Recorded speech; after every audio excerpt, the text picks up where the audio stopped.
There's a lot more to wine than just the liquid in the glass. BC wine is unique, it's different, can compete with any wine from anywhere in the world. British Columbia wine is pleasurable. Drinking British Columbia wine is fun.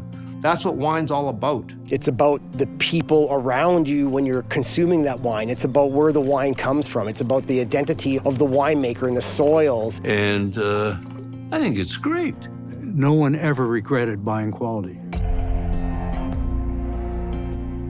Before the free trade agreement, the BC grape and wine industry at that time was basically what they used to call a plonk industry. British Columbia wine was considered the pariahs of the wine industry. We were growing Cybele 1000, or Rosette, which I called the ugliest grape I've ever seen in my life.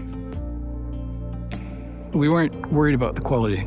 And if I could summarize in that way, that's the result of the Wine Institute and the VQA.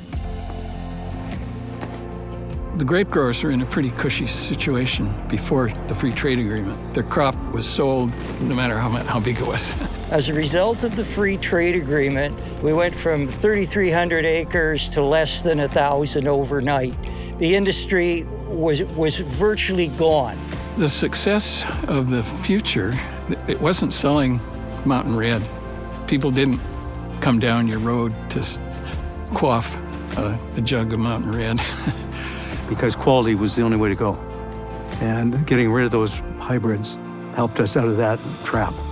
That's when we said, okay, those French hybrids that we were growing in those days aren't all that hardier than some of the European varieties. And then we said, well, we'll take a chance.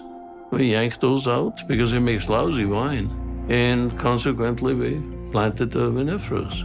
I actually was one of the people that said, I don't think we can do that. I don't think we can grow European varieties and all that because the winters are too cold here. We didn't know. We planted a little bit of everything, and people thought we were crazy because we planted primarily Merlot, Cabernet Sauvignon, Cabernet Franc, and we had friends at other wineries say, whoa, we can't grow Merlot in the Okanagan. We've proven that 90% of all the varieties from Europe we can grow here. And, it was a bit of a gamble, but it worked. At the end of the day, everybody's borrowed money and replanted these grapes, and they're up to their ears in debt. And we all had to row in the same direction, and we all had to bail, and we all had to get along, or we wouldn't have an industry. Some grape growers chose to pull out and exit the business. And then some, as my dad would say, were too old and too stubborn to do anything else, so banded together, formed the British Columbia Wine Institute and BC VQA. VQA really set a bar, really set an example of premium wine production. And that was very, very important to us because our industry was literally starting fresh. And to have these standards and this high bar of quality was something that we could really sell to the consumer, to the restaurateurs and the retailers. And it really allowed us to elevate our game as it has done now for 30 years.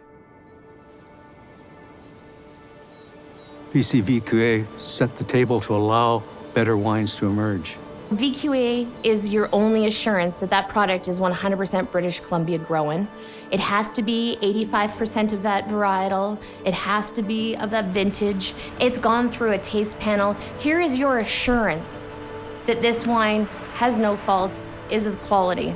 Unless we have a quality standard, you cannot say, hey, we have great wines. Okay, how come? Prove it to me. Who checked it? We did a good job starting this, and it's got some years behind it, and VQA has put us on the international map. If it weren't for BC VQA, I don't believe that we would have an industry here today. It really forced the wineries to work together, to market together, and to raise the quality of our wines together. We got to show the world the Okanagan Valley in British Columbia is just a fantastic place to grow grapes. It was exciting. We were just dancing up and down the rows as we tended the vines. My father, when he started in this business back in 1990, none of us ever thought the industry would grow to where it is today. And we said, God, by the year 2000, if we've got 50 wineries, we're a success. Initially, this was all orchards from here to Penticton. You've gone from a couple $1 million a year industry to what, is it a billion now? I don't know. In Canada, the wine industry, $9 billion of economic benefit. In British Columbia alone, $3 billion. That's impressive, that's important. It's run past me. I'm going as fast as I can, and the leading edge of the industry is just getting farther and farther and farther away from me.